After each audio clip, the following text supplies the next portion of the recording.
पश्चिम बंगाल में भले ही बीजेपी सत्ता में आ गई हो, लेकिन शायद ही कोई इसे निष्पक्ष चुनाव कहने के लिए तैयार हो।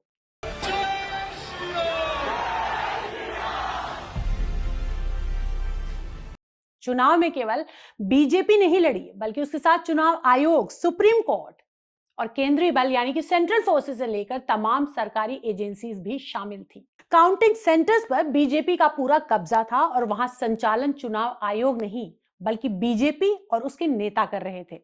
चुनाव तो छोड़ दीजिए, अगर मतगणना केंद्र पर भी साफ सुथरे तरीके से मतगणना हो जाती तो बीजेपी के लिए सत्ता की सीढ़ियां चढ़ना मुश्किल था। कल मुख्यमंत्री ममता बनर्जी के मतगणना केंद्र पर जो हुआ वो अभूतपूर्व था।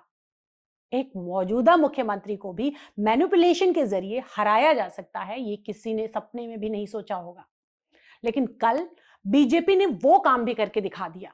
किस तरह से ममता को हराया गया, आइए उसकी पूरी तस्वीर आपके सामने पेश करते हैं। ऐसी तस्वीर जो इलेक्शन कमीशन की वेबसाइट पर मौजूद है और जिसे कल शाम को मतगणना केंद्र के बाहर घटी घटनाओं ने पूरी तरह से स्पष्ट कर दी। आइए सबसे पहले आपको राउंड वाइज बताते हैं कि किसको कितने वोट मिले। फिर इसी में जैसे जैसे आगे बढ़ते जाएंगे मैनिपुलेशन की तस्वीर बिल्कुल साफ होती जाएगी। तो चलिए शुरुआत करते हैं पहले राउंड से। आप देखिए, पहले राउंड में ममता को 3666 वोट मिले, जबकि उनके प्रतिद्वंदी और बीजेपी प्रत्याशी सुवेंदु अधिकारी को 1670 मत मिले, जो ममता से 1996 वोट कम है। दूसरे राउंड में ममता को 1156 और अधिकारी को 4710 वोट मिले। इसमें अधिकारी को कुछ ज्यादा वोट मिले हैं। अब तीसरे राउंड की बात करें तो इस राउंड में ममता को 4537 वोट मिले। इसी तरह से चौथे राउंड में ममता बनर्जी को 7885 और अधिकारी को 301 वोट, यानी कि कई गुना ज्यादा। इस तरह से पांचवें राउंड में अधिकारी को 474 और ममता को 8698 वोट मिले। छठे राउंड में बीजेपी को 1919 और तृणमूल कांग्रेस को 4606 वोट मिले। अब यहां से मतगणना केंद्रों की तस्वीर बदलने लगती है और इसकी हलचल बाहर भी आने लगी। ये वही समय था जब ममता के पास भी खबर पहुंच गई थी कि मतगणना से छेड़छाड़ की जा रही है, और तभी ममता बनर्जी ने मतगणना केंद्र का रुख किया। वहां पहुंचकर जब उन्होंने केंद्र के भीतर जाने की कोशिश की तो उन्हें पहले जाने से रोका गया, और बाद में जब वो गई तो 5 मिनट से ज्यादा रुकने नहीं दिया गया। जबकि दूसरी तरफ सुवेंदु अधिकारी शुरू से वहां डटे हुए थे। वहीं पर बीजेपी कार्यकर्ताओं ने जय श्री राम के नारे लगाए और इसके बीच सीआरपीएफ के जवानों से घिरी ममता के साथ न केवल बदतमीजी की गई, बल्कि उनको मारने की भी कोशिश हुई। और यहीं पर उन्होंने ये बयान दिया, मेरे को पिटाया, मेरे को लात मारा, सीसीटीवी ऑफ कर दिया, हमारा एक एजेंट को घुसने नहीं दिया।